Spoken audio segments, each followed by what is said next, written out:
Welcome to Real World Real Estate, where we will explore, examine, and explain the real process of buying or selling real estate. Here is your host, Stephen Clyde.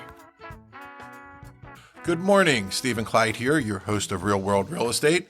And today's episode is going to cover the buying process, how to begin your process of buying a home all the way through to closing and handing you the keys. So our goal today is make sure that you have all the information you need in order to begin this process and follow it through flawlessly, making sure you keep all of your ducks in a row, your I's dotted and your T's crossed. So the first three things you should do are not necessarily 1, 2, and 3. They're more like 1A, 1B, and 1C. So first you have to start thinking about what you want. And even more so than that, you need to start thinking about what you need. We talked to all of our clients in the very beginning about creating a 3-column list. First one is going to be need. These are deal breakers. These are things that you must have. There is no flexibility on them. The next column is want. We want that, but it's not a deal breaker. And the third one is wish. Wish is kind of self-explanatory. So you may need 3 bedrooms, want 4 bedrooms, but wish for 4 bedrooms plus an office. You may need 1.5 baths, want 2 baths, wish for 3 baths. You may need additional storage so a crawl space would work, but your wish is a finished basement. You have to narrow these down, and we have to zone in on this so that you know exactly what you're looking for, and we're not going all over the place. Once you have a good feel for your need, want, and wish, then we can start the searching process. At the same time, you should be reaching out to people you know that have bought homes recently, that have bought several homes, and start asking for referrals to their agents. Were they happy with their real estate agent? Did they handle things well? Were they responsive? Were they knowledgeable about the marketplace? Did they understand the process fully? Not all realtors are created equal. It's just like any other profession out there. I'm a firm believer that you want a full-time real estate agent, that this is their profession, not necessarily a part-time agent that does this on the side a couple weeks out of the year to make some extra money. And you really have to ask yourself if you're comfortable making this extremely complicated, serious purchase. It's probably going to be the largest purchase in your life with someone who just got their license. So if Aunt Sally's niece, Jessica, just passed real estate school yesterday and got her license, do you really want to entrust her with this complicated large purchase? Or do you want to work with someone that has done several hundred transactions and has learned along the way? If you feel comfortable being Jessica's test lab and her learning vehicle, then great. Move forward with her, because you have to feel comfortable with the agent you're with. You're also going to want a full-time agent because there are things that need to be done during normal business hours that can't be done when they're done their other job. So this is something to take into consideration. There's a lot of communications that occur between 8 o'clock in the morning and 5 o'clock in the afternoon that if someone is working another job, they can't handle for you. So I am a firm believer in full-time agents in the profession. I'm not a big fan of part-time agents. I'm not a big fan of working with them myself professionally, and I don't think they bring the best value to clients as a whole, but that's going to be your choice. Again, reach out to people, get some recommendations, get some referrals, and then interview those recommendations and referrals and see who you're most comfortable with. Once you've done that, 1C is going to be securing a lender. Reach out to friends and family that you trust and find out who they use for their mortgage. Also talk to the agent that you've selected and who are their recommended lenders that you should use. As full-time agents, we've seen the good, the bad, and the ugly. So we've already pre-screened a lot of these people for you. Again, you're going to want to interview multiple lenders, get their good faith estimates. Talk to them about what programs they handle. Not all lenders are created equal. Get a local contact on a lender. There's nothing wrong with Wells Fargo and Bank of America if you're dealing with a local contact. If you're calling into one of their call centers in Plano, Texas or Calabasas, California, then it becomes a problem because if we have issues along the way during the transaction, we don't have a direct contact to get a hold of. So again, reach out to your agent. If you want to use Bank of America or Wells Fargo, ask them if they have a local contact. I would also advise you to stay with mortgage bankers, not necessarily mortgage brokers. That's my own personal preference. I find that mortgage bankers have a little bit more control over the process than the mortgage brokers, and it makes the process that much smoother and that much easier moving forward. So step 1A, figure out and decide what you need, want, and wish for. Now, if you're a couple, you should make 2 separate lists apart from each other. Write up your individual needs, wants, and wish, and then come together and compare them. And where are your matches? Because they're obviously the top priorities.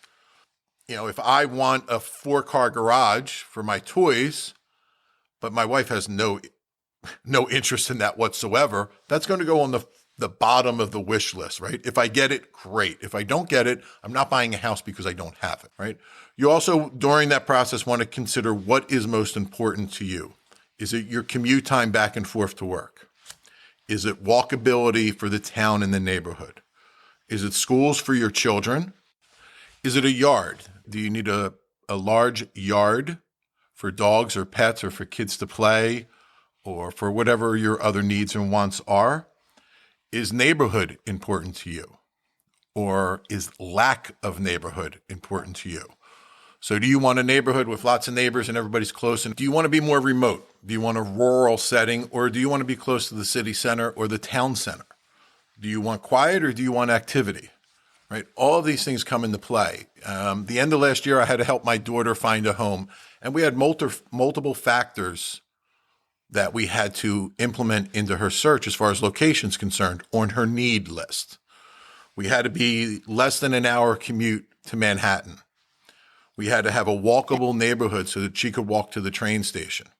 We had to have a good, solid, high-ranking school system for her children. We needed good activities for the kids for preschool and after school. And then we got into the needs and wants of the house. So factor all these things in.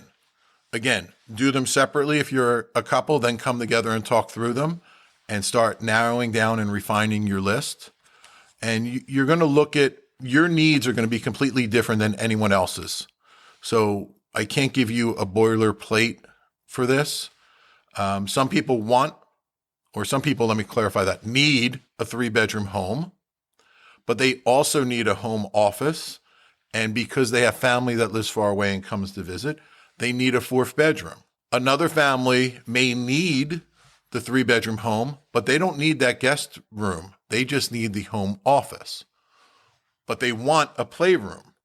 So both of those buyers may be looking at the exact same house, even though they're looking at slightly different uses for that house. So narrowing this down is step 1.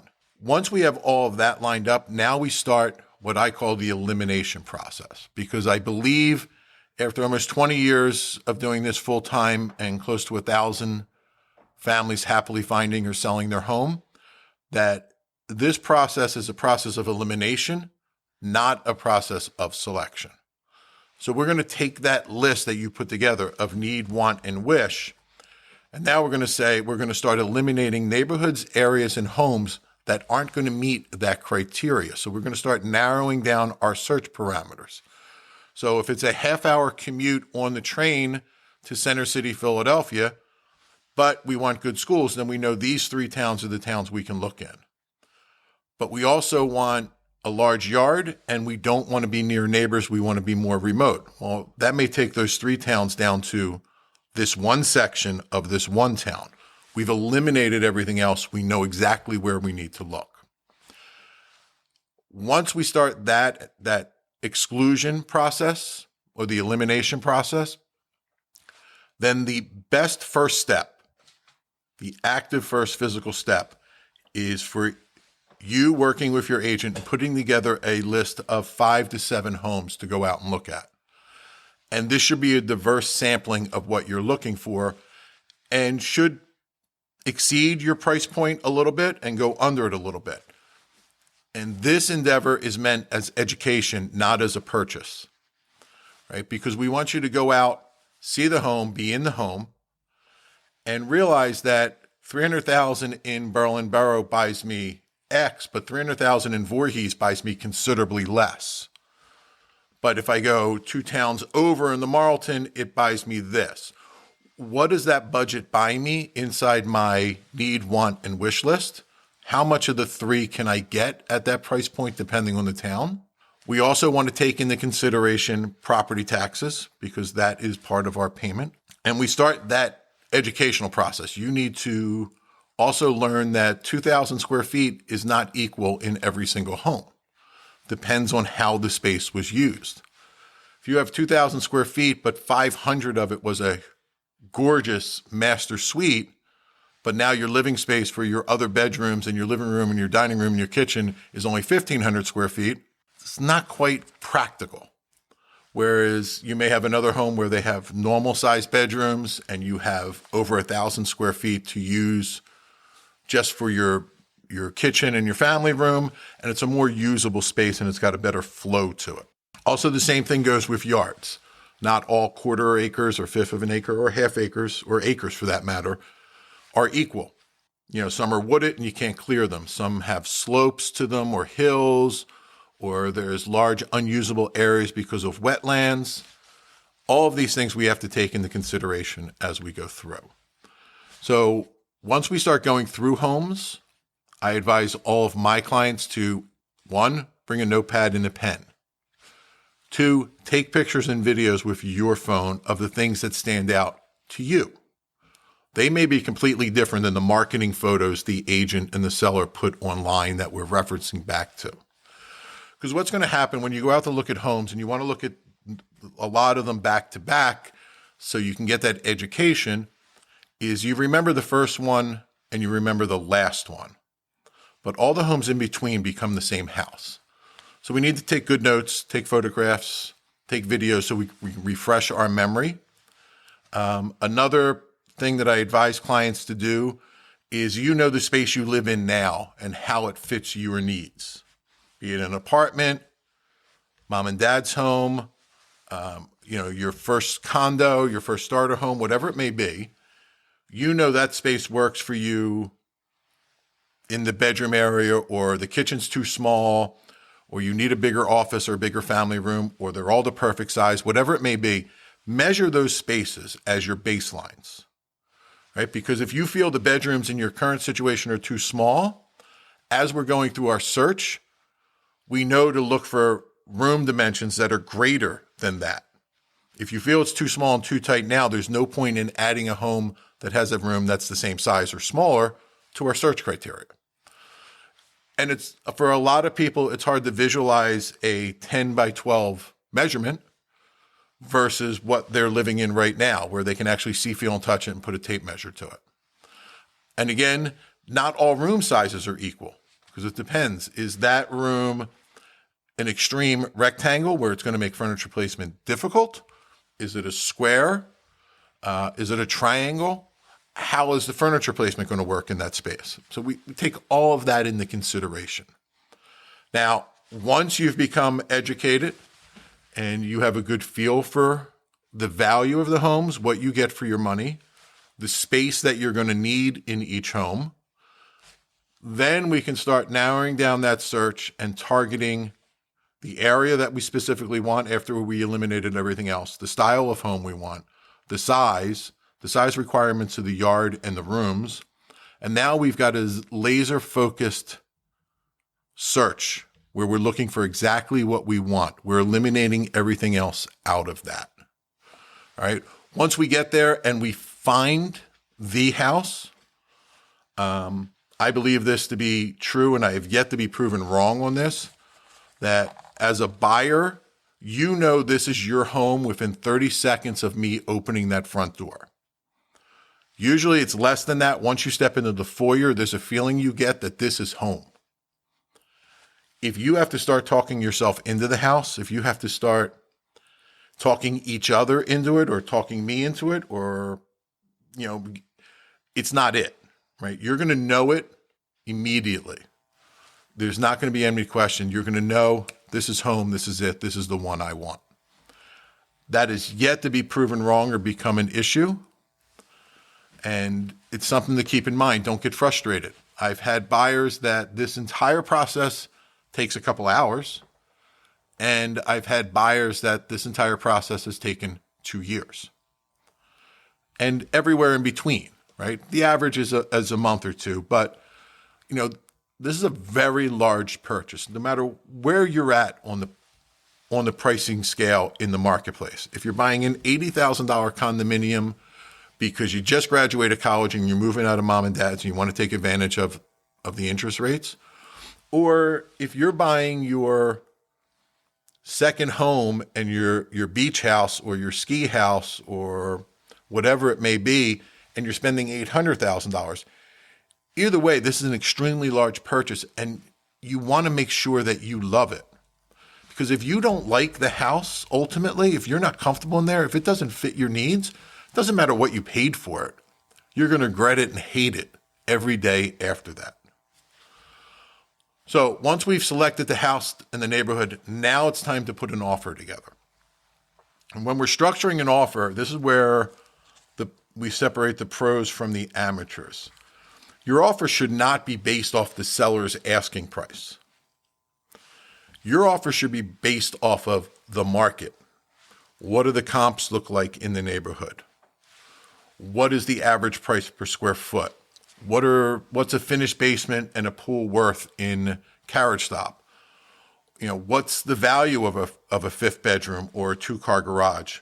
Or is the 2-car garage the norm and this one only has a 1-car, so you stand out? We have to take all that into account, and your agent should sit down, run a report, review those comps and that report with you, and then you should structure your offer accordingly. Because if the seller is 20% overpriced and you get them to take 10% off, you still overpaid for the house. If the seller is 5% below market and you pay full price, you got a value. It's not based off of their asking price. It's based off the market conditions and the market at that time. Now, every area, every state, every market is a little bit different on how they structure or write their offers. Most of the country submits a contract fully executed from the buyer to the seller, and then they start doing write-backs where they scratch it off, write in a new number, initial it, and send it back, and then it goes back and forth that way. That's the most common way. Other ways do a proposal to purchase, and then when they come to what we call meeting of the minds, everyone has agreed to all the terms in the contract, then they draft a clean contract. But the negotiations could move swiftly or they could go slowly. Again, everyone is different on how this proceeds. I've had offers submitted at 5 o'clock. We go back and forth on the negotiations, and by 6 o'clock, we're fully under contract and we're done. I've had offers come in on Saturday afternoon, and we're not under contract or don't have that resolved until the following Monday. They all have their own ebb and flow to them, their own energy to them. Everyone's different on how they want to proceed, how long they need to contemplate something before they respond. But what you want to do is structure your offer based off of those market conditions, and then you're playing chess. And this applies to the seller as well. You want to play that chess game, 4 or 5 moves in advance. If I want to own this at $300,000 and I offer $280,000, well, they're going to go to this point, which means I'm going to go here. They're going to come here. I'm going to go there. And where are we going to meet in? And does that meet in my favor or their favor? Right? What we're looking for is a number and a price point on the house that both you as the buyer are happy and satisfied with, and the seller is happy and satisfied with. We're not looking for a win-lose. We're not looking for a hostile situation. We're not looking for animosity. There's no such thing as a true win-win, but we're trying to get as close to that as we possibly can. Right? So we negotiate a number that fits, and then we go under contract. Now, at this point, I'm just going to talk about the New Jersey marketplace and specifically South Jersey, because I know this part of the contract well, and this changes state by state, region by region. Actually, here in New Jersey, North Jersey version is different than South Jersey version. We're like two different states. So we're going to sign the contracts, and then we're going to have 3 business days of attorney review. So in New Jersey, what that means is any attorney for the buyer or the seller can cancel the contract without any written explanation whatsoever during those 3 business days. So if we sign the contracts on Friday, that means everyone has executed the contracts. Then attorney review will be Monday, Tuesday, and Wednesday. If Monday happens to be a holiday, then it'll be Tuesday, Wednesday, Thursday. It's the next 3 business days after everyone has fully executed the contract. Assuming we come out of attorney review without any issues or any cancellations or any revisions, we then have 10 to 14 days, depending on the contract, to do all of our inspections. Now, this is another time where you're going to want to lean on your agent for recommendations and referrals. Who do they recommend for a home inspection? Should you get a building envelope inspection? So if you're in the Northeast and the house has stucco, you're going to want to get the stucco inspected to make sure there's no water intrusion there. Termite inspection. Do we need a septic inspection? Do we need a well inspection? Do we need radon? All the inspections that you need during that time frame, again, lean on your agent. They should give you multiple names to contact because, again, they have seen the good, the bad, and the ugly. And as in any profession, not everyone is created equally. We go through our inspections and they reveal some defects. Actually did one yesterday for 3 hours. We were down in Long Beach Island doing a home inspection. And for the most part, the inspection came back clean, but the ground level of the home has previous flood damage evidence and what appears to be possible mold. And there's some water intrusion through some of the doors in the property. So we're going to take that report. We're going to take those defects. We're going to write them up in a request letter and send it off to the seller, requesting that the seller have licensed, qualified, insured contractors examine, repair, and replace these situations, and then give us the paperwork accordingly. Right? We don't want the homeowner doing DIY repairs, right? We want licensed, insured, qualified contractors to do all the repairs on all the inspections. Assuming that all the inspections are resolved, at this point in the background, the title work has been done, and we're going to cover title work in a later episode and explain what all that is. But the title company has been doing what they need to do. Your mortgage company has been doing what they need to do in the processing and the underwriting process. And we're quickly approaching the closing date.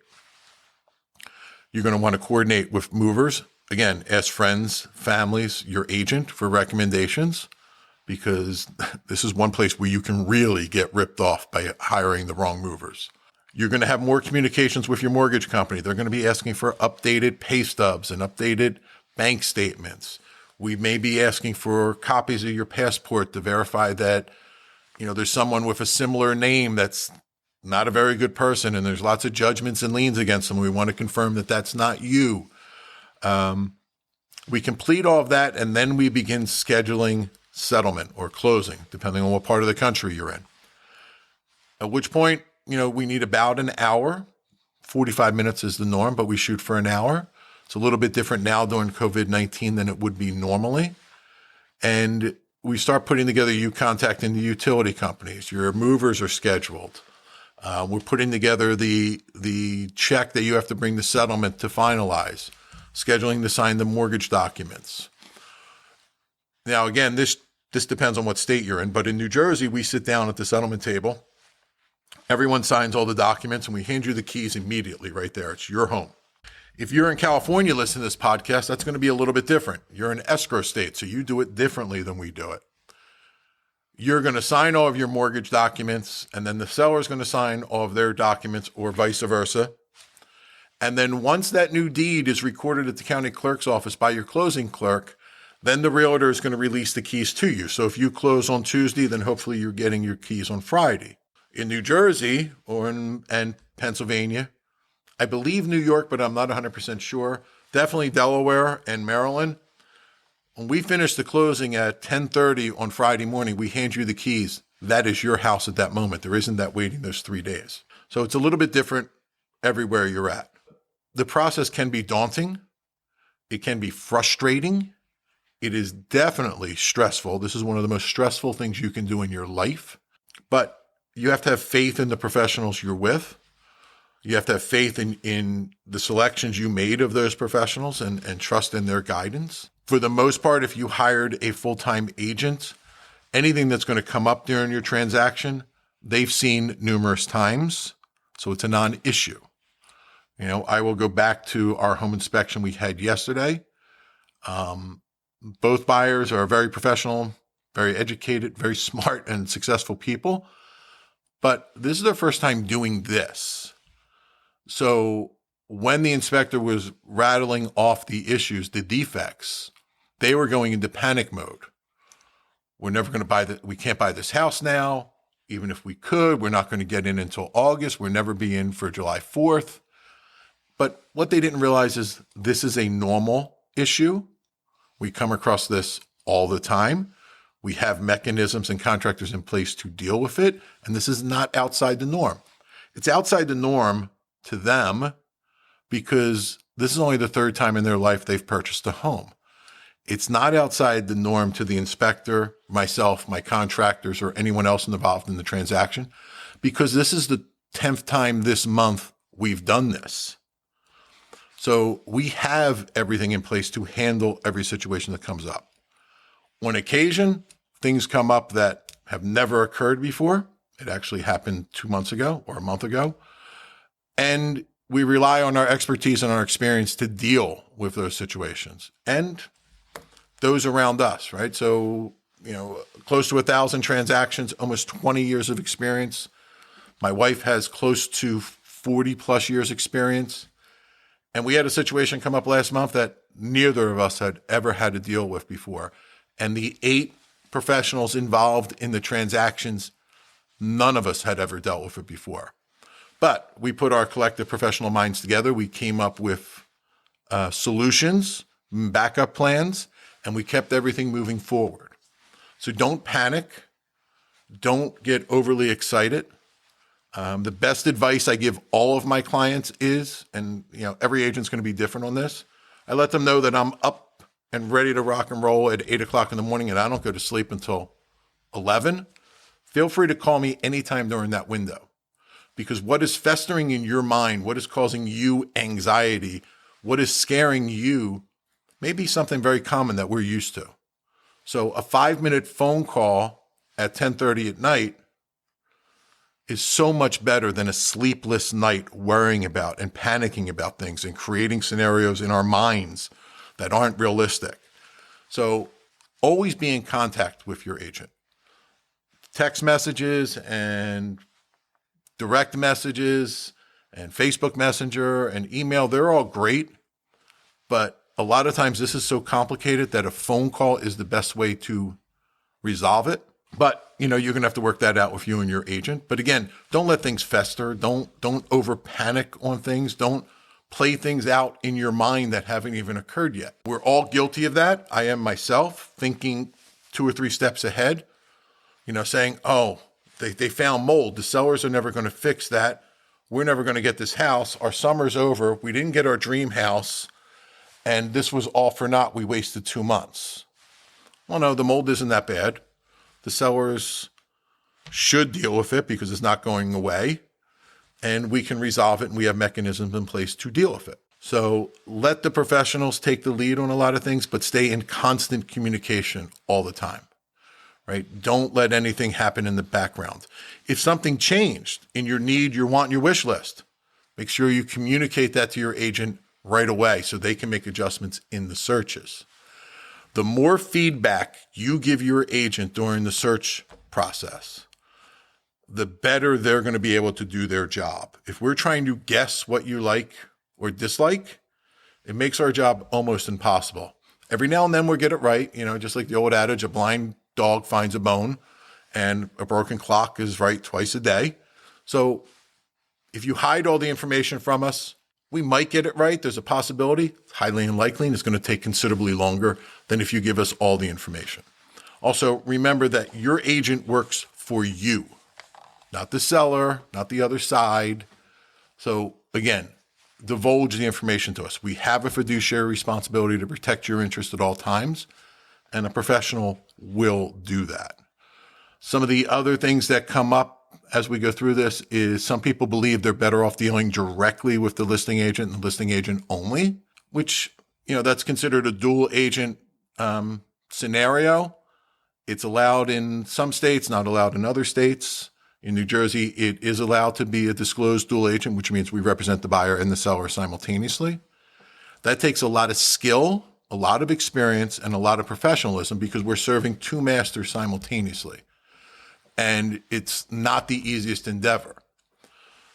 I recommend that you do not go that route and go on Zillow or Trulia and just click off to talk to the listing agent all the time, because the listing agent works for the seller.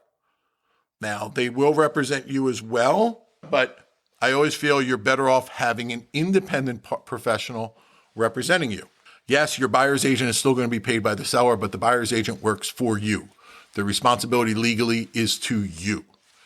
And they can walk away from that house with you and go to another house. I think that's all I have on this long this monologue I've gone on. So it was great talking to everybody today. I know I covered a lot of information, but the most important thing you should take out of this in your buying process is steps 1A, 1B, and 1C.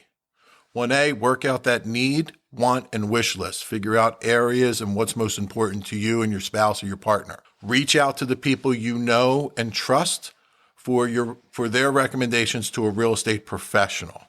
And then work with that professional and those same people for recommendations to a mortgage professional. If you want any additional information, because I know I covered a lot here and there's a lot to cover in the buying process, and we're probably going to do a second episode about it. But if you have other questions, if you want some clarification on things, if you need a recommendation to a realtor in your market or a mortgage professional, or you want some clarification on anything we covered here, feel free to reach us on Facebook or Instagram at Team Clyde Realtors. So it's at Team Clyde Realtors. That'll work both on Facebook and Instagram. It'll also work on Twitter. Or feel free to email me directly at Stephen, STEPHEN, at teamclyde, CLYDE.com. So that's my email address is Stephen at teamclyde.com. Feel free to reach out. We'll take all those questions and those comments, and we're going to add them into a future episode so that anyone else that needed the same information will get it as well. Look forward to bringing you more information on the buying process, on real estate as a whole moving forward. And next week, we're going to be talking about offers and structuring offers. And the week after that, we'll be talking to mortgage professionals about how to set up the pre-qualification and what you need. So everyone have a great day. Stay safe out there. Enjoy yourself. And I'll talk to you Tuesday. Thank you for tuning in to this week's episode. If you would like any additional information, please contact us at Team Clyde Realtors on Instagram or Facebook, or you can send us an email at Stephen@teamclyde. Otherwise, we'll see you this Thursday for another market update.